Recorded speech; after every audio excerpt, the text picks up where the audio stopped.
This is Dan Seifert with The Verge, and we are here in Barcelona, Spain, checking out the Samsung Galaxy S5. This is the company's latest flagship smartphone. It really looks very similar to the S4. It's got a very similar design language with rounded corners, a metal trim alongside. The only major difference with the hardware here is actually on the back. The back features a new soft touch finish with a dimpled pattern. It really feels a lot nicer than Samsung's older glossy finishes. It feels very similar to the Note 3 without the leather look. But otherwise it feels pretty much just like the Galaxy S4 in your hand.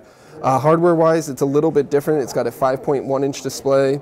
They got a capacitive button for multitasking here and a new fingerprint scanning home button on the front there.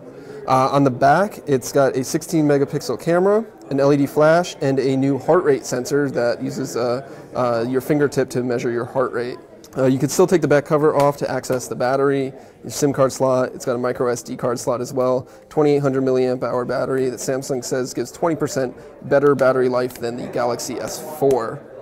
Inside, the Galaxy S5 has a quad-core processor. It's 2.5 gigahertz, 2 gigabytes of RAM. It's really fast and responsive. From our brief tests, there's really no lag that we can particularly see. The interface here is definitely very familiar to Samsung users. There are some slight differences. If you swipe over from the home screen, you can access the My Magazine feature, which was available with a swipe up in the Note 3. But otherwise, it's a pretty standard home screen. The settings menu looks a little different. The tabs are gone for a more icon-based approach, and it is running Android 4.4.2. But otherwise, it's definitely a Samsung phone. It's got all of Samsung's apps and helpers and things like that. The new thing here is S Health has been greatly improved. In addition to the heart rate sensor on the back, it's got a new exercise coach and pedometer and things like that, and it has the ability to be expanded with third-party apps that can tap into an SDK that Samsung will be releasing soon. The heart rate sensor uses the sensor on the back here, and you just place your fingertip on it, and then it will give you a reading for your heart rate in about 5 to 10 seconds.